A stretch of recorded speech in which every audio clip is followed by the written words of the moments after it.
बिस्मिल्लाहिर्रहमानिर्रहीम, अस्सलामुअलैकुम। Live doctor Shahid Masood के साथ मैं हूं सुमेरा सलीम। नाज़रीन, सिंध हाई कोर्ट में 26वीं आईनी तरमीम के खिलाफ दरख्वास्त समाअत के लिए मंजूर कर ली गई है, जबकि इस्लामाबाद हाई कोर्ट ने जेल में कैदियों की मुलाकात में सियासी गुफ्तगू पर पाबंदी को आइन से मुतसादिम करार दे दिया है। तो दूसरी जानिब सदर मुमलिकत आसिफ अली जरदारी साहब पाँव में फ्रैक्चर के बायस जो है दौरा चीन जो है उनका मुलतवी हो सकता है।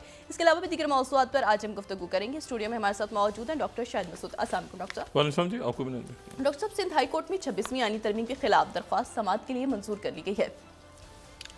देखें अब अदालतें क्या इस पर फैसला करती हैं। एक ज़रा सुकून सा थोड़ा सा नज़र आ रहा है इस वक्त जी। कि मैंने पहले भी बात की थी, सियासी महाज पे और मामलात अब अदालतों में हैं और सिक्योरिटी फोर्सेस और बाकी अदारे और जिस तरह भी जो मामलात हैं, तो ये सियासी कशीदगी में ज़रा कमी है जी। और ये कमी रहनी चाहिए। उसकी वजह यह है कि इस वक्त इंतशार सूट नहीं कर रहा किसी को भी। जरदारी साहब का चाइना का दौरा शायद मुलतवी हो जाए, अभी तक उसकी कंफर्मेशन नहीं हुई, लेकिन ये कि उनके कल वो जहाज़ से उतरते हुए गालिबन के पैर में फ्रैक्चर आया। और शहबाज शरीफ साहब कतर, सऊदी अरेबिया, वहाँ का दौरा उन्होंने किया और इन्वेस्टमेंट्स वगैरह की बात हो रही है पाकिस्तान में, लेकिन यकीनन स्ट्रेटेजिक मामला भी डिस्कस हुए होंगे। लोकल महाज पे ऐसा कुछ है नहीं, लेकिन इस वक्त सारा ही जो मैं बात कहता हूँ कि जो भी कुछ हो रहा है या होने जा रहा है पाकिस्तान में, वो ख़ित्ते के और दुनिया के वाक़यात तय करेंगे कि कहाँ पर क्या होना है, किस तरह से, कैसे। तो ये जो है ये सब और ये हालात जा रहे हैं एक ख़राबी की तरफ या किसी बड़ी जंग जो एक ऑलरेडी छिड़ी हुई है, उसके मुख्तलिफ फ्रंट्स हैं, लेकिन वो अब किस तरफ जाते हैं और क्या होता है अगले चंद हफ्तों में या महीनों में, वो अब देखना है। शुरू हम करते हैं इसका पहला डॉट हम वहीं से नुक्ता जो है वो गज़ा। और गज़ा में बहुत संजीदा कोशिश हो रही है कि अमरीकी इलेक्शन से पहले एक जंग बंदी का माहदा हो जाए, और उसके लिए जो है वो अमेरिकन्स का एक डेलीगेशन जिसमें ब्रेट मैकर्ग और CIA के चीफ जो कि आज कतर में हैं, आज कतर से इजिप्ट गए हैं और प्रेसिडेंट सीसी से उनकी मुलाकात हुई है, कतर में थे कल तक। और जो एमॉस हॉस्टन है वो और उनके साथ जो ब्रेट मैकर्ग हैं और सेंट कॉम के सरबरा और ये सारे शख्सियात भी इसी खत्ते में मौजूद हैं। कोशिश हो रही है कि गज़ा में एक जंग बंदी हो जाए और वो जंग बंदी जो 28 दिन की हो। ये वो जंग बंदी है जो पहले प्रेसिडेंट सीसी ने कहा था कि 2 रोज़ की ही करें, लेकिन ये कि इमदाद तो कम से कम जारी रहे वहाँ पे। फिर जो है वो ये बात हुई कि इसको 60 दिन की या 28 दिन की बात हुई, 28 दिन की गज़ा में जो है वो एक जंग बंदी की जाए। और जंग बंदी के बाद जो है इस पे इसराइल जो है वो जाहिर है कि सब इंतज़ार कर रहे हैं। 5 रोज़ रह गए हैं सिर्फ अमेरिकन इलेक्शन में, और इसमें जो है वो प्रेसिडेंट ट्रंप ने, यानी मैं बाइडेन एडमिनिस्ट्रेशन की, प्रेसिडेंट ट्रंप ने भी नेतन्याहू से कहा है कि मेरे ऑफिस, अगर मैं जीत जाता हूं तो जनवरी में मेरा ऑफिस संभालने से पहले पहले ये जंगें ख़त्म हो जानी चाहिए। मतलब ये जो है ये मुझे जेज में ना मिले, ये दुनिया भर का इंतशार जो है, क्योंकि जो अब तो जो यूक्रेन की जंग है वो भी कॉम्प्लेक्स, वो उसमें पेचीदगी आ गई है, वो मैं अभी बात करता हूँ थोड़ी सी, लेकिन ये प्रेसिडेंट ट्रंप के लिए भी आसान। तो उन्होंने भी नेतन्याहू से कहा है कि ये जंग बंदी की तरफ जाओ और ये जल्दी करो। अच्छा, जो एमॉस ह्यूस्टन है उन्होंने कहा है कि फौरी करो, ये आज या अगले 2-3 दिन में जंग बंदी का ऐलान कर दें, क्योंकि अभी तक जो है ये तय नहीं हो पा रहा। सारे जितने भी पोल्स आ रहे हैं सामने, तो उसमें कहीं कैमला हैरिस आ गए हैं और कहीं जो है वो प्रेसिडेंट ट्रंप आ गए हैं। और इसमें जो एक इम्पॉर्टेंट बात है वो ये है कि जो इस मतलब बिल्कुल इस तरह से इलेक्शन लग रहा है कि जैसे मतलब 48, 47, फिर वो 48 पे हो जाते हैं, फिर वो 49, मतलब बिल्कुल आगे पीछे दाएं बाएं, और उसमें कशीदगी है। कई रियासतें ऐसी हैं जहाँ पे बैलेट बॉक्स जो हैं, बैलेट बॉक्सेस को आग लगी है धमाके से, बैलेट बॉक्सेस जो हैं वो, और उनको जब तहकीकात हुई हैं उसकी, तो उसमें जो है वो फ्री गज़ा की के जो वोट हैं लोगों ने जो डाले हैं वो फ्री गज़ा और फ्री पैलेस्टाइन के उसमें मैसेजेस मिल रहे हैं। ये मैं न्यूयॉर्क टाइम्स को कोट कर रहा हूँ 11th, और फिर यूएसए टुडे को कोट कर रहा हूँ। ये बड़ा एक संगीन मामला है कि वहाँ के बैलेट बॉक्सेस में जो है वो फ्री गज़ा और बैलेट बॉक्स फायर कर रहा है, ये न्यूयॉर्क टाइम्स 11th। और फिर यूएस टुडे कह रहा है कि ये ओरेगन और वाशिंगटन के बैलेट बॉक्सेस में आग भड़क उठी है फ्री गज़ा के मैसेजेस से। फॉक्स न्यूज़ रिपोर्ट कर रहा है कि ये पोर्टलैंड में और वैनकूवर में, वहाँ पर ये मुख्तलिफ़ जगहों पे जो बैलेट बॉक्सेस हैं, और ये अब बैलेट बॉक्सेस में अब आग किस तरह से लग रही है, ये एक सवाल पैदा होता है कि वो अब उसकी तहकीकात हो रही है, लेकिन तरीका गालिबन कोई वैसा ही है जैसे वो छोटे पर्ची के ऊपर, जैसे वो चिप के ऊपर धमाका खेज मवाद था, तो वहाँ पे लोगों ने शायद कोई ऐसा तरीका निकाला है कि बैलेट जो डाल रहे हैं उसमें उसके नतीजे में आग लग रही है, वोट डालने के बाद ब्लास्ट हो रहा है। लेकिन उसकी ये बड़ी अजीब सी बात है कि जो बैलेट बॉक्सेस हैं वो उनमें आग लग रही है, ठीक है ना। 3 वहाँ के बड़े जो मीडिया रिपोर्ट्स हैं उनको मैं कोट कर रहा हूँ, और अगर मैं न्यूयॉर्क टाइम्स को सिर्फ कोट करूँ तो वो डिवाइसेस, वो कह रहे हैं कि डिवाइसेस उनमें मौजूद थे। डिवाइसेस भी फ्री गज़ा 11th स्लाइड पे डिवाइसेस मौजूद थे बैलेट बॉक्सेस में, पहले से मौजूद थे। कुछ ये कह रहे हैं कि जो कागज़ डाले हैं तो कागज़ों के साथ उन्होंने धमाका खेज मवाद भी उसको यानी उसको जैसे कहते हैं ना उसके ऊपर एक तहसील लगा के वो डाल दी है, और बाद में उसको, तो ये बड़ी ऐसी तहकीकात हो रही है। लेकिन ये ज़्यादातर बात डिवाइसेस की हो रही है। लेकिन डिवाइसेस जो हैं, ये फॉक्स न्यूज़ भी डिवाइसेस कह रहा है। अब डिवाइसेस कैसे बैलेट बॉक्सेस में चले गए, या तो पहले से मुख्तलिफ रिपोर्ट्स हैं इसके बारे में। अगर मैं फॉक्स न्यूज़ कोट करूँ 10th, तो ये मुख्तलिफ रिपोर्ट्स हैं कि बैलेट बॉक्सेस में अमेरिका के इलेक्शंस में ये डिवाइसेस कैसे चले गए, और वहाँ पर यानी अब रखे हुए हैं, या तो किसी ने खोले हैं और उसमें रखे हैं, या ये है कि ऐसे तो थोड़े से उसमें से तो डिवाइस नहीं डाल सकते। दोबारा तहकीकात हो रही हैं, और बड़ी खौफनाक बात है कि बैलेट बॉक्सेस में धमाके हो रहे हैं। दूसरी जो बात है तो ये, लेकिन हमास की तरफ से इस पर ना कर दिया गया है।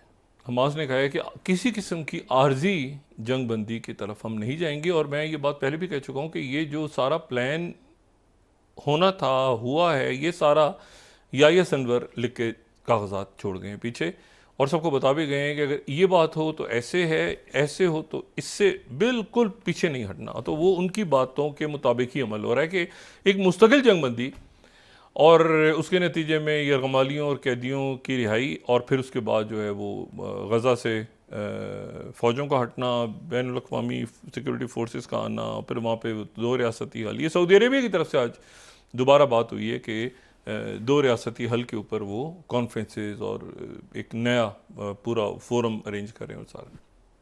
तो ये हमास की तरफ से गालिबन ये ना की बात हो रही है, क्योंकि वो फिलाडेल्फी कॉरिडोर का मसला भी अटका हुआ है जो मिस्र के साथ है, और मिस्र में CIA के, देखिए ना, ये इस वक्त अमेरिकन ऑफिशियल्स का दौरा अगर नाकाम हो जाता है तो ये बहुत ही एक ख़राब मैसेज आएगा। तो वो पूरी कोशिश कर रहे हैं कि किसी तरह जंगबंदी हो जाए, और दूसरी जंगबंदी की जो कोशिश है वो हो रही है लेबनान और इसराइल के दरमियान। लेबनान और इसराइल के दरमियान तो वहाँ एमॉस हस्टन ने ज़ाहिर आने से पहले इसराइल में भी बात की है, बैरूत में भी बात की है, और नजीब मकाती जो हैं उनके वज़ीर आज़म, निगरान वज़ीर आज़म, उनका कहना ये है कि अगले चंद घंटों में या चंद दिनों में जो है वो जंगबंदी हो सकती है। अगले चंद घंटों में या चंद दिनों में जो लेबनान और इसराइल के दरमियान जो है वो जंगबंदी हो सकती है। और ये मैं 7th स्लाइड कोट कर रहा हूँ अल अरेबिया की, ठीक है ना, इन कमिंग आवर्स और डेज। 7th स्लाइड, घंटों में भी हो सकती है और दिनों में भी हो सकती है, लेकिन इसमें जो एक कंडीशन है उसके ऊपर हिजबुल्लाह और इसराइल किसी तौर पे तैयार नहीं हो रहा। इसमें वो शिक शामिल है कि जी इसराइल जो है वो, एक तो वो बात है ना कि लितानी रिवर तक से पीछे हट जाएंगी फ़ौजें, और जो जनूबी लेबनान है वहाँ से बका वैली से बिल्कुल पीछे हटेंगी इसराइल की फ़ौजें, और हिजबुल्लाह जो है वो भी पीछे हटेगा और दरमियान में जो है वो एक लेबनान की आर्मी आ जाएगी, हिजबुल्लाह नहीं होगी, लेबनान की आर्मी होगी और यूनाइटेड नेशंस की फ़ौज होंगी। लेकिन इसमें वो शक इसराइल ने डाली हुई थी जिसकी वजह से ये मामला भी खटाई में पड़ा हुआ है कि इसराइल को इजाज़त होगी इस बात की कि वो लेबनान की फ़ज़ाई हदूद को इस्तेमाल करे और वहाँ पे स्ट्राइक करे। तो ये अब इसराइल और लेबनान का एक पैक्ट है और दूसरा जो है वो, लेकिन जो असल है मामला वो गज़ा का है। जो लेबनान के लोग इस वक्त ये कह रहे हैं कि हमारा यहाँ पे जंगबंदी अगर हो जाती है और गज़ा में तो कत्लेआम जारी रहता है तो इसको क्या कर, अमेरिकन का ये ख्याल है कि एक जंगबंदी हो जाए तो दूसरी का रास्ता खुल जाएगा और लेबनान के साथ जंगबंदी शायद ज़्यादा आसान है। लेबनान और इसराइल के दरमियान जंगबंदी ज़्यादा आसान है, लेकिन लेबनान की तरफ से आज जो है वो जो मिज़ाइल अभी थोड़ी देर पहले फायर हुए हैं चंद घंटों में, तो उसमें शुमाली इसराइल में जो है वो 7 लोग उसमें मारे गए हैं। 7 लोगों में 4 तो गैर मुल्की हैं और 2 जो हैं वो हैफा के ऊपर अभी कुछ देर पहले 5 तादाद थी, अभी कुछ देर पहले अटैक हुआ है तो वो जो हैफा के में हुआ है उनके अड्डों पे, तो वो वहाँ से हिजबुल्लाह और लेबनान के अब तो सारे, क्योंकि वो मुख्तलिफ इलाकों पे चूँकि लेबनान के स्ट्राइक्स हो रही हैं तो इस वक्त हमले तेज़ हो गए हैं। और हमले तेज़ इसलिए हो गए हैं कि जब जंगबंदी की बात होती है तो सब अपनी पावर शो करते हैं कि भाई अभी जो है वो बिल्कुल आप दूसरी साइड को कमज़ोर ना तस्वुर करें। ईरान का कहना यह है कि हम मुनासिब वक्त पे आके अपना बदला लेंगे और ईरान उन्होंने पिक्चर्स जारी की हैं जिसको ईरान ने मुस्तरद कर दिया है कि मुख्तलिफ बेसिस वगैरह पे अटैक हुआ है और ये वो, लेकिन ईरान ने उसे मुस्तरद कर दिया। तो अगले चंद घंटों में या दिनों में, एक दिन में या 2 दिन में ये तय हो जाएगा कि क्या बाइडेन एडमिनिस्ट्रेशन की आखिरी कोशिश सीज़ फायर की, ये आपस में लिंक हैं। यानी गज़ा का सीज़ फायर अगर हमास ने मना कर दिया है तो वो हिजबुल्लाह और लेबनान कैसे कहेगा कि हम यहाँ सुकून से चैन से रहते हैं। लेकिन इसराइल का ये इंटरेस्ट है कि 60-65 हज़ार लोग शुमाली इसराइल छोड़ के आ चुके हैं इसराइल में प्रॉपर, और वहाँ गज़ा के अंदर वो अभी भी धमाके हैं और लड़ाई, तो वो कहाँ जाएं वो कुछ नहीं पता। और जो गुंजानाबाद इलाके हैं वहाँ पे मिसाइल कभी गिर जाता है आके, कभी हुतीस फायर कर देते हैं, तो एक क्या है वहाँ पे। तो सीज़ फायर मस्ट है कि सीज़ फायर हो, एग्रीमेंट हो किसी तरह, और अमेरिकन उसके लिए पूरी कोशिश कर रहे हैं, CIA चीफ भी कर रहे हैं और ये लोग भी कर रहे हैं। लेकिन 5 दिन रह गए हैं इलेक्शंस में और नेतन्याहू को ट्रंप ने भी ये कहा है कि मेरे ऑफिस में आने से पहले ये जो है, और उससे काफ़ी पहले, ये सारा मामला सेटल हो जाना चाहिए। लेकिन ये कैसे होगा सेटल, अब ये जो है ये देखना है आने वाले दिनों में कि ये कैसे सेटल होगा। लेकिन प्रेशर शदीद है कि इसके ऊपर, लेकिन प्रेशर में किस पे प्रेशर है, सवाल ये है कि ये तो मतलब है कि पहले भी देखिए ना, मई, जून, जुलाई, अगस्त, ये तो बार बार ये ऐलान होता है ना कि चंद घंटों में जंगबंदी हो जाएगी, आज हो जाएगी, कल होने वाली है, परसों होने वाली है, तो 5 दिन रह गए हैं इंतखाबात में। तो सूरत हाल जो है ये मामलात ख़राबी की तरफ हैं। अच्छा, अब ख़राबी की तरफ यूँ हैं कि एक तो अब आ जाएं ज़रा ईरान पे, यहाँ पे हम क्रॉस करके आते हैं ईरान और फिर अगला डॉट आगे लेके चलते हैं। ईरान और रशिया के दरमियान आज ऐलान हुआ है, बहुत बड़ा ऐलान हुआ है ईरान और रशिया के दरमियान। ये तारीख़ इस वक्त लिखी जा रही है, इस वक्त हम जिस दौर से गुजर रहे हैं तो ये अगले कई दिहाइयों की या कई सालों की एक तारीख़ रकम हो रही है कि दुनिया ने किस तरफ जाना है। और ईरान का जो ईरान एक मुआहदा साइन करने जा रहा है और वो मुआहदा साइन करने जा रहे हैं रशिया के साथ, और वो है comprehensive strategic partnership. Comprehensive strategic partnership, यहाँ मैं कोट कर रहा हूँ सर्जाई लेवरोव जो कि फॉरेन मिनिस्टर हैं रशिया के, 15 सलाई तास। Comprehensive partnership with Iran to be signed soon. Iran के सदर मॉस्को आएंगे चंद दिनों में और वो कॉम्प्रिहेंसिव डायलॉग साइन करेंगे। और अगर इस स्टोरी को हम देखें तो इसमें यह तहरीर है कि डिफेंस इसका हिस्सा है, in the areas of defence and interest of peace and security both regionally and globally. ये बिल्कुल आप ये देखें कि इसमें डिफेंस इसका हिस्सा है। अरब न्यूज़ इसी खबर को, अरब मीडिया किस तरह बता रहा है, 14th Russia's comprehensive treaty with Iran will include defense. अच्छा, अब इससे पहले वो चाइना ने साइन किए थे ना कॉम्प्रिहेंसिव स्ट्रेटेजिक पार्टनरशिप, चाइना के साइन हुए थे। वो हम कई दफ़ा अपने प्रोग्राम में डिस्कस भी कर चुके हैं कि चाइना ने एक ही वक्त में सऊदी अरेबिया के साथ, ईरान के साथ, यूएई के साथ, वो जो एक पूरा सर्कल हम बताते रहे उसको डिटेल में, इन सारे मुल्कों के साथ चाइना ने कॉम्प्रिहेंसिव स्ट्रेटेजिक पार्टनरशिप इन मुल्कों के साथ साइन की थी। और ये कुछ के साथ स्ट्रेटेजिक पार्टनरशिप, कुछ के साथ कॉम्प्रिहेंसिव स्ट्रेटेजिक पार्टनरशिप। और ये उसमें कॉम्प्रिहेंसिव स्ट्रेटेजिक, ये उसके जो ताल्लुकात हैं चाइना के, उनकी मुख्तलिफ लेयर्स हैं। कॉम्प्रिहेंसिव स्ट्रेटेजिक पार्टनरशिप में क्या करना है, स्ट्रेटेजिक पार्टनरशिप में क्या करना है, कॉम्प्रिहेंसिव कोऑपरेटिव पार्टनरशिप में क्या करना है, कोऑपरेटिव में क्या करना है, फिर फ्रेंडली कोऑपरेटिव सबसे एक जो नीचे की सतह जहाँ पे से ट्रेड वगैरह की बात हो रही है। लेकिन अगर आप ऊपर चले जाएं तो ये मुकम्मल तौर पे स्ट्रेटेजिक में इंटरनेशनल अफेयर्स और रीजनल अफेयर्स की जो डेवलपमेंट है, मुकम्मल कॉपरेशन। तो ये कॉम्प्रिहेंसिव स्ट्रेटेजिक, उनके साथ लफ्ज़ से स्ट्रेटेजिक इंपॉर्टेंट है ना, स्ट्रेटेजिक आ गया तो बाकी तो ट्रेड वगैरह, लेकिन स्ट्रेटेजिक पार्टनरशिप जो है वो उनकी मुख्तलिफ लोगों के साथ है। और अगर आप सिर्फ स्ट्रेटेजिक पे चले जाएँ, अगर इस चार्ट को हम दोबारा देखें, जो चार्ट हमने दिखाया था, तो इसमें जो सेकेंड स्ट्रेटेजिक पार्टनरशिप है उसमें भी आपको मिलिट्री लिखा नजर आएगा, लफ्ज़ मिलिट्री। तो जब सेकंड स्टेज पे अगर उनकी पार्टनरशिप में ही मिलिट्री है तो फर्स्ट में क्या होगी, यकीनन मिलिट्री है उसका हिस्सा। लेकिन जो रशिया की तरफ से ऐलान हुआ है, ये चाइना है जी। जो रशिया की तरफ से ऐलान हुआ है कि रशिया और ईरान के दरमियान कॉम्प्रिहेंसिव स्ट्रेटेजिक पार्टनरशिप का मुआहदा साइन होने जा रहा है। ये वो मुआहदा है तकरीबन जो कि इस साल जून में नॉर्थ कोरिया और रशिया के दरमियान हुआ था, और जब प्रेसिडेंट पुतिन ने दौरा किया था नॉर्थ कोरिया का, और वहां पर यह तय हुआ था, और जिसके नतीजे में नॉर्थ कोरिया के फौज इस वक्त मौजूद है रशिया में, और वो मौजूद है यूक्रेन में भी।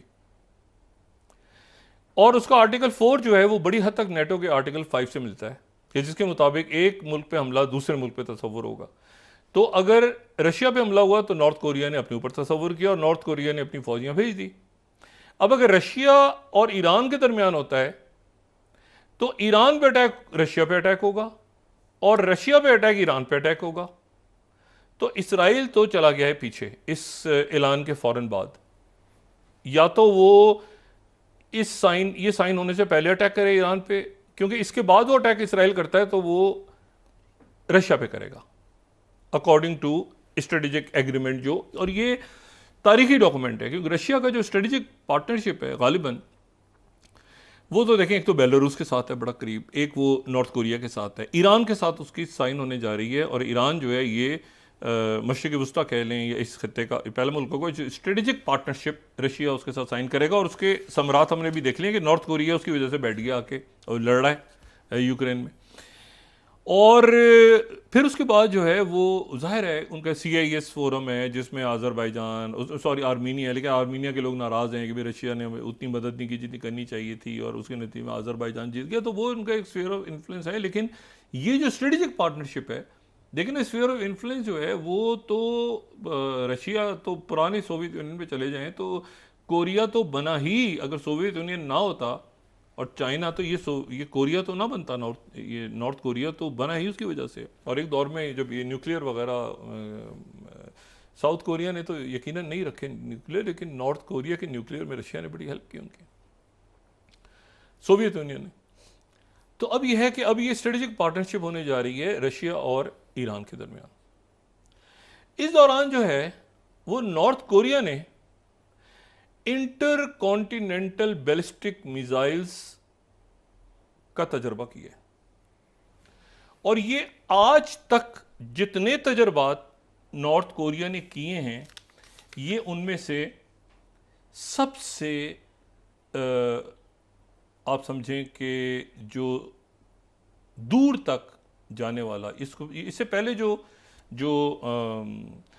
वसोंग 17 जब टेस्ट हुआ था तो वो जो है वो उसको कहा गया था कि ये मतलब बीस्ट, मॉन्स्टर, इस तरह करके उसको नाम दिया गया था। वो इतना एक जो बैलिस्टिक मिसाइल था वो इंटरकॉन्टिनेंटल बैलिस्टिक मिसाइल, वो 17 ही बहुत ज़्यादा ख़तरनाक था। लेकिन यहाँ पर अब इन्होंने 18 किए टेस्ट। अच्छा, यहाँ पर अगर हम रुकें इसके पहले टेस्ट एक हो चुका है, जो टेस्ट लॉन्च हुआ था, लेकिन आज प्रॉपर फायर हुआ है और ये सी ऑफ जापान में जाके गिरा। अच्छा, अब यहाँ फ़र्क है थोड़ा सा, वो लिक्विड फ्यूल पे है, ये सॉलिड पे है, ठीक है।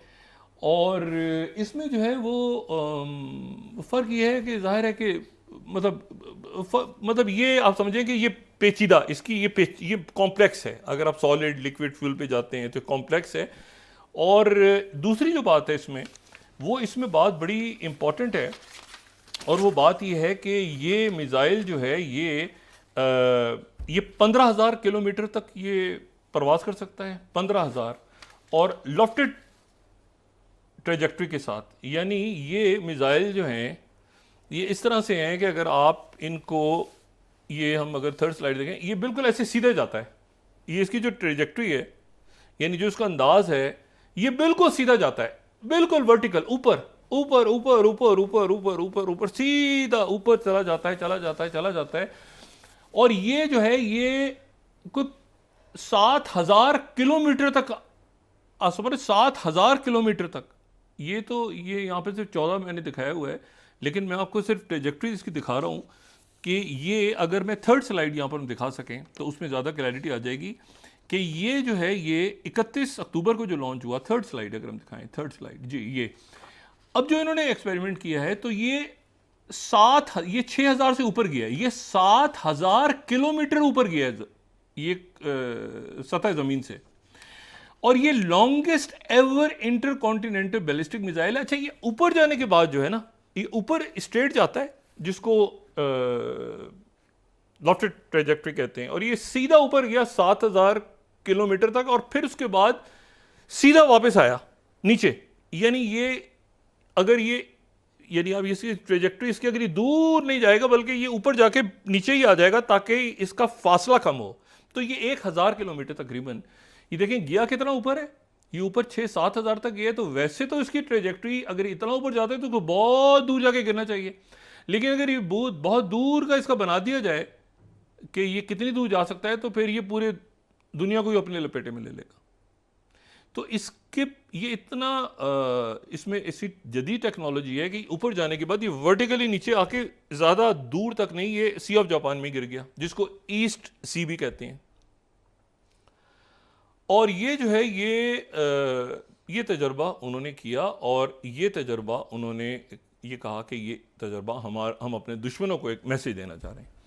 ये नॉर्थ कोरिया की तरफ से ऐलान हुआ, और ये जो है ये अब तक दुनिया का ख़तरनाक तरीन मिसाइल अगर कोई तजर्बा हुआ है तो वो ये हुआ है, जो नॉर्थ कोरिया का। इससे पहले ही जो 17 था इनका, वसोंग 17, वही बहुत ज़्यादा ख़तरनाक था।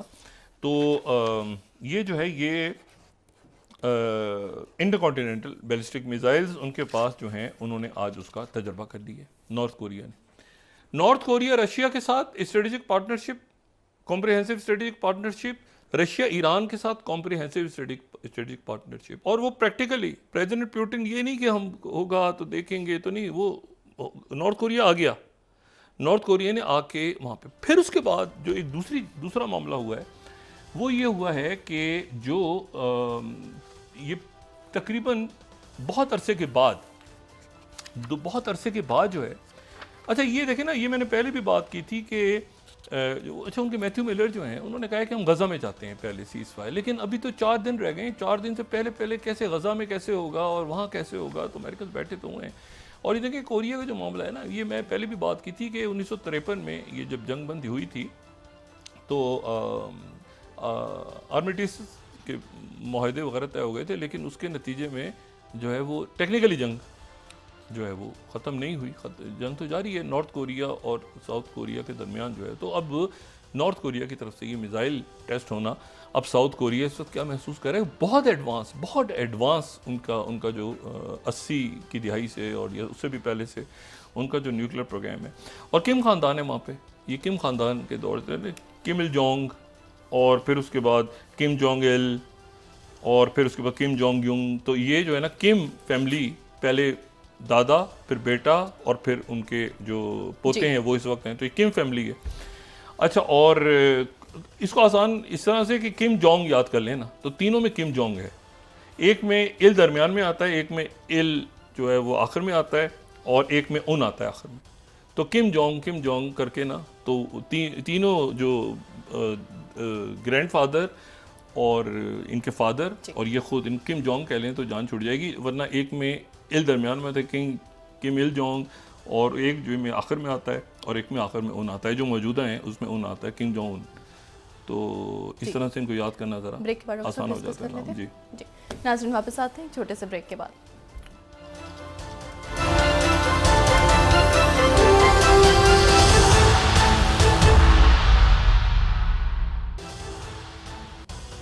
वेलकम बैक नाज़रीन। डॉक्टर साहब, पीटीआई की जानिब से भी जुडिशल कमीशन के लिए 2 नाम तजवीज़ किए गए थे। पीटीआई के जुडिशल कमीशन में होने से क्या हुकूमत को टफ टाइम दिया जाएगा?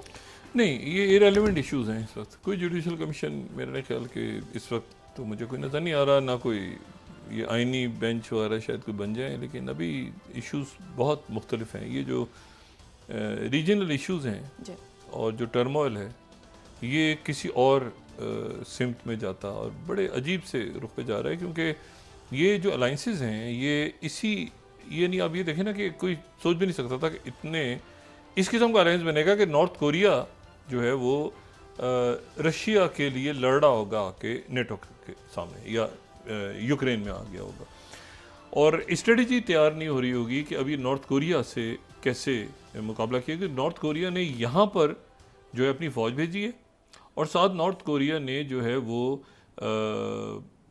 जो अपना सबसे एडवांस्ड न्यूक्लियर वेपन है वो टेस्ट किया है, और वो टेस्ट भी बड़ा प्रॉपर अंदाज में कि बिल्कुल जो मैंने पहले बताया कि बिल्कुल वर्टिकल ऊपर जाके और वर्टिकल बिल्कुल ऐसे नीचे, अगर वो हॉरिजॉन्टल जाए तो वो तो पूरे ग्लोब को ही शायद साथ ले रहे। तो उन्होंने बहुत इसको बड़े तरीके के साथ इन्होंने इसकी ट्रेजेक्टरी बड़ी इंपॉर्टेंट है और बड़ी इंटरेस्टिंग भी है।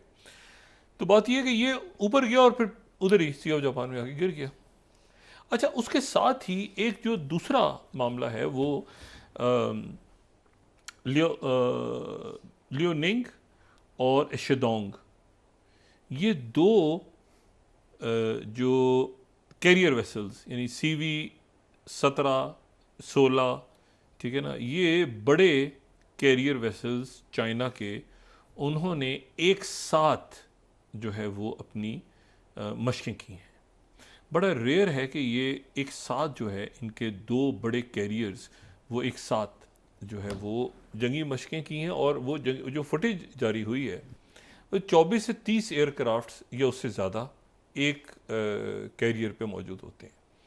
तो ये जो है ये साउथ चाइना सी, येलो सी, इन इलाकों में, और जो फुटेज आई है उसमें जहाज़ एक कैरियर से दूसरे कैरियर, मतलब फोर्स मल्टीप्लायर है ना, 2 एयरक्राफ्ट कैरियर्स जो हैं वो एक साथ जो है वो समंदर में उतरे हैं, और एक से दूसरे जहाज़ तक जो है वो जो एयरक्राफ्ट्स हैं उनको जाते हुए भी देखा जा सकता है और लैंड करते हुए। फुटेज जो जारी हुई है तो एक एयरक्राफ्ट कैरियर से वो दूसरे एयरक्राफ्ट कैरियर तक वो जा रहे हैं, और जाहिर है कि पूरे बहरी बेड़े हैं और ये पूरा। तो उसमें ये चाइना ने एक्सरसाइजेस की हैं इस वक्त, ये भी बहुत सिग्निफिकेंट हैं। और ताइवान जो है वो अब कहाँ पे आएगा, कहाँ पे खड़ा होगा ताइवान, यहाँ पे ईरान और स्ट्रेटेजिक पार्टनरशिप अगर रशिया की हो गई है तो क्या रशिया के लोग, मिलिट्री उनके लोग यहाँ पहले से मौजूद थे, लेकिन अब मज़ीद अब तो कॉम्प्रिहेंसिव डायलॉग होने जा रहा है उनका, तो रशिया मौजूद होगा, रशियन ट्रुप्स मौजूद होंगी यहाँ पे अगर ईरान के साथ कोई मसला छेड़खानी होती है इसराइल की। तो ये जो अच्छा इसके ऊपर ज़ाहिर है कि मशरिक़ वस्ता के दूसरे ममालिक भी अब उन्होंने कॉम्प्रिहेंसिव स्ट्रेटेजिक डायलॉग चाइना के साथ साइन किया हुआ है। चाइना के साथ साइन किया हुआ है कि अगर वहाँ पर किसी मुल्क पे अटैक हो तो चाइना उन एग्रीमेंट्स के मुताबिक, जो मैंने भी वो व्हील दिखाया था और चार्ट दिखाया था, तो चाइना उन एग्रीमेंट्स के मुताबिक जो है वो मिलिट्री कॉपरेशन, और काफ़ी मुल्क ऐसे हैं जो कि उनके साथ मिलिट्री कॉपरेशन भी है, और जो है वो इस किस्म के कॉम्प्रिहेंसिव स्ट्रेटेजिक पार्टनरशिप, लेकिन रशिया की तरफ से होना जो है इंटरेस्टिंग है। यकीनन बेलारूस के साथ उनका होगा पहले से, मेरा ख्याल है कि आर्मीनिया वगैरह के साथ उनका CIS तो एक बना हुआ है फोरम, लेकिन उसमें अज़रबैजान की जब लड़ाई हुई तो रशिया ने उसमें एक न्यूट्रल रोल प्ले किया और सुलह की कोशिश की दोनों के दरमियान, जिसमें आर्मीनिया नाराज़ भी हुआ। और वो जंग हार भी गया। लेकिन ये है कि ये जो स्ट्रेटेजिक पार्टनरशिप के एग्रीमेंट्स हैं वो एक तो हैरान कुन ये है कि वो नॉर्थ कोरिया के साथ हुआ, नॉर्थ कोरिया ने फ़ौरन अपने मसल्स भी शो कर दिए। साथ ही चाइना जो है वो चाइना ने एक्सरसाइज शुरू की और चाइना ने जो है वो अपनी सारे शो करा है। और ये अब खुल के अब देखें ना, इससे पहले तो ये था कि क्या क्या सीरिया में रशिया मौजूद है कि नहीं है, बशार उल असद वो बेसिस हैं क्या। अब तो कॉम्प्रिहेंसिव स्ट्रेटेजिक पार्टनरशिप का जब ईरान के प्रेसिडेंट का मॉस्को में प्रेसिडेंट पुतिन के साथ ये साइन होने जा रहा है माहिदा, तो उसके बाद अब ये देखें ना कि इस पूरे खत्ते की सूरत हाल कहाँ पे होगी, कैसे होगी। और ईरान पे जो अटैक है वो फिर आर्टिकल 4 के तहत जो है, उस एग्रीमेंट का जो आर्टिकल 4 है उसके तहत वो रशिया पे अटैक तस्वुर होगा। तो और रशिया जो है वो खुल के ईरान से वेपन्स लेगा। तो ये जो है मामला, ये पूरा आप ये देखें कि सोमालिया से स्टार्ट करें, सोमालीलैंड, वहाँ पे जो बेसिस हैं पूरे जो ईस्टर्न कोस्ट पे अफ्रीका की, वहाँ से आप शुरू करें और उसके बाद आप आ जाएं ये स्विस जो बिल्कुल जहाँ पे, और फिर अरेबियन ये जो रेड सी है यहाँ का, और फिर पूरी सप्लाई चेन्स, और फिर उसके बाद ये जो मुल्क आसियान ममालिक जो इंडोनेशिया, मलेशिया, थाईलैंड, ये ब्रिक्स में आ रहे हैं, ठीक है ना। तो ये दुनिया एक, अब ये जो लाजिम चीज़ है, मस्ट, वो ये है कि बाइडेन एडमिनिस्ट्रेशन सीज फायर करवाए किसी तरह से। क्योंकि देखें ये बात ये कोई तस्वुर नहीं कर सकता कि नेतन्याहू जो है वो अमेरिका को ना कह रहा है। मतलब ये कोई बात बड़ी बहुत अजीब, और बार बार प्रेसिडेंट बाइडेन की तरफ से बात हुई। कतर जो है वो आखिर तक, वो कहते हैं जब तक जंगबंदी नहीं होगी तो सऊदी अरेबिया, कतर, इजिप्ट, ये मुल्क सारे जो हैं उसमें फाल किरदार अदा करते हैं, यूएई, ये सारे सीज़ फायर के लिए और पीस एग्रीमेंट हो, और ये बहुत पहले हो जाना था। और लेकिन ये है कि प्रेसिडेंट बाइडेन ने कई दफ़ा ऐलान हुआ बाकायदा कि जी पहले ही शर्त में ये होगा, इतने कैदी छुड़ाए जाएंगे, फिर दूसरे में ये होगा, तीसरे में होगा। लेकिन जो इम्पोर्टेंट बात है वो ये है कि वो जब एग्रीमेंट सामने आ रहे थे तो वो उनको चाइना, और उसमें चाइना और रशिया जो है वो भी एज ए गारंटर शामिल हुआ था। तभी तो वो हमास को और सबको बुला के बात कर रहे थे। तो शेख जो कासिम नईम है उनकी तरफ से कहा गया है कि हम जो हिजबुल्लाह के नए सरबराह हैं उन्होंने कहा कि हमें माहिदा किसी सूरत कबूल नहीं है। मतलब हिजबुल्लाह ने इसको रिजेक्ट कर दिया अभी, लेबनान की तरफ से भी, उनकी तरफ से भी, क्योंकि ये जो एयर स्पेस है ये तो हम इस्तेमाल करने की इजाज़त दे ही नहीं सकते किसी मुल्क को। लेकिन नजीब मकाती जो कह रहे हैं कि सीज़ फायर हो जाना चाहिए, लेकिन वो सीज़ फायर वो गज़ा के साथ लिंक नहीं होता तो सीज़ फायर होगा नहीं। हम हिजबुल्लाह कैसे वहाँ पे कत्लेआम जारी रहेगा तो वो यहाँ पे कहेंगे कि अच्छा जी हम आपके साथ साइन कर रहे हैं अमन मुआहदा। तो ये लिंक अमेरिका चाह रहा है कि ये लिंक हो, दोनों सीज़ फायर एक साथ हों, गज़ा का भी सीज़ फायर जंगबंदी एक साथ हो और लेबनान की भी एक साथ हो, क्योंकि ये जंग हिजबुल्लाह ने छेड़ी ही इसीलिए थी कि वहाँ पर जो है वो गज़ा का कत्लेआम बंद हो। अब ये बिल्कुल ऐसे ही है कि हुतीज़ अमन मुआहदा कर लें और गज़ा के अंदर भाई वो जिसकी वजह से जो बाकी फोर्सेस आई हैं दरमियान में, तो वो कैसे सीज़ फायर करें, तो ये एक मसला बना हुआ है। लेकिन ये है कि इसमें जो बहुत बड़ा एक आप समझें कि दो मामला जो हुए हैं ना दरमियान में, एक तो ये है कि उनकी तरफ से मिसाइल टेस्ट नॉर्थ कोरिया की तरफ, और दूसरा ईरान और रशिया का एक फॉर्मल, बाकायदा, बाज़ाब्ता, तवील मुद्दती, ठीक है ना, 5 साल का होगा या 10 साल का होगा, जितने अरसे का भी होगा, कॉम्प्रिहेंसिव स्ट्रेटेजिक पार्टनरशिप जिसका डिफेंस एक हिस्सा है। अच्छा, रशिया का ये जो माहिदा है ये बाकी अभी किसी मुल्क के साथ नहीं है, चाइना का है, रशिया का नहीं है। तो यकीनन इसके ऊपर जो है अब बाकी जो ममालिक हैं मशरिक़ वस्ता के और ख़ित्ते के, वो ये देखेंगे कि भाई ईरान के साथ झगड़े का मतलब ये है कि रशिया के साथ झगड़ा है, तो क्या वो भी कॉम्प्रिहेंसिव स्ट्रेटेजिक पार्टनरशिप डायलॉग करना चाहेंगे इस वक्त, कोई कोशिश करेंगे। देखें जो यूएई के प्रेसिडेंट थे वो अभी मॉस्को में थे, और तो शायद यूएई भी दस्तखत करे। यूएई चाइना के साथ भी कर चुका है, यूएई के ताल्लुकात अमेरिका से भी। लेकिन ये है कि यहाँ पर एक बेचैनी इस वक्त मौजूद है इस खत्ते में कि ईरान के साथ लड़ाई का मतलब होगा रशिया के साथ लड़ाई। तो ये जो है ये एक नई पिक्चर इमर्ज हो रही है, और उस नई पिक्चर में नॉर्थ कोरिया भी है। तो नॉर्थ कोरिया, ईरान और रशिया, और ये नेक्स्ट ये एक पूरा एक नया ब्लॉक समझ लें, या नेक्स्ट ये बढ़ता जा रहा है। और इस पूरी सूरत हाल में जो सबसे कम दिलचस्पी किसी की है वो ये है कि वहाँ पे अमेरिका के इलेक्शन में क्या होता है। ट्रंप आते हैं या कमला हैरिस आते हैं, क्योंकि उसकी वजह ये है कि दोनों के लिए अब संभालना मुश्किल हो जाएगी। जंगों के इतने फ्रंट्स खुल गए हैं, और ख़ास तौर पर जो मुखालिफ कुव्वतें हैं मैं ममालिक की बात कर रहा हूँ, अभी मैं हिजबुल्लाह या हमास होती इसकी बात नहीं कर रहा, जो रशिया और ईरान और चाइना और नॉर्थ कोरिया और ये सारे, और उधर जो है वो विड्रॉल भी काफ़ी हद तक हो गया इंडिया के साथ। तो अब वो ये ब्रिक्स क्या शक्ल इख्तियार करेगी, और ब्रिक्स ने स्ट्रेटजी की भी बात की, जो डिफेंस की भी बात की, प्रीमियर शी जिनपिंग की जो स्पीच थी। तो ये जो सारे मामलात हैं, ये मामलात ज़रा एक आप समझें कि एक तलखी की तरफ दुनिया जा रही है। ये जो वेपन्स इन्होंने आज टेस्ट किए हैं ना, इंटरकॉन्टिनेंटल बैलिस्टिक मिसाइल का टेस्ट किया है नॉर्थ कोरिया ने, ये बहुत ज़्यादा बड़ा जो है न्यूक्लियर वॉरहेड्स ये मिसाइल कैरी कर सकते हैं अपने साथ। तो ये उन्होंने टेस्ट किए हैं, और उन्होंने ये बताया है कि भाई अगर हमारा कोई फ़ौजी मारा गया वहाँ यूक्रेन में, तो उसका नतीजा यहाँ पर होगा, यानी पैसिफिक में होगा। क्या ये मैसेज है? और साउथ कोरिया के जवाब देने का हल है, वहाँ पे जो फ़ौज है अमेरिका की या जापान अनईज़ी हो रहे हैं, तो क्या वो भी न्यूक्लियर की तरफ जाएंगे? वो कब जाएंगे, कैसे तैयार करेंगे, या बने बनाए न्यूक्लियर उनको दे दिए जाएंगे? तो ये मतलब एक आप समझें कि एक कैओटिक दुनिया है, और उस दुनिया में ये बिल्कुल एक लाहासिल बहस है कि आइनी कमीशन कब बनेगा और आइनी बेंच कब बनेगा और उसमें कितने लोग होंगे। और ये एक ऐसी गुफ्तगू है जिससे जो कुछ दुनिया में हो रहा है उसका इससे कोई ताल्लुक़ नहीं है। सोशल अनरेस्ट पाकिस्तान में पैदा नहीं होना चाहिए किसी सूरत। अवाम की जो बेचैनी है और अवाम जो परेशान हाल हैं, उसको मेरे ख्याल से हमारे अकाबरीन उधर नज़र रखें तो बेहतर है। और फिर ये कि आसपास जो बड़े फैसले, बड़े ममालिक बड़े फैसले कर रहे हैं इस वक्त, तो वो भी देखें कि हम इस वक्त कहाँ फंसे हुए हैं, किन चक्रों में उलझे हुए हैं। तो इसलिए मैं तो आज इस पर कोई बहस ही नहीं करना चाह रहा, और ना दिल है मेरा काफ़ी अरसे से कि मैं इन चीज़ों में बहस करूँ।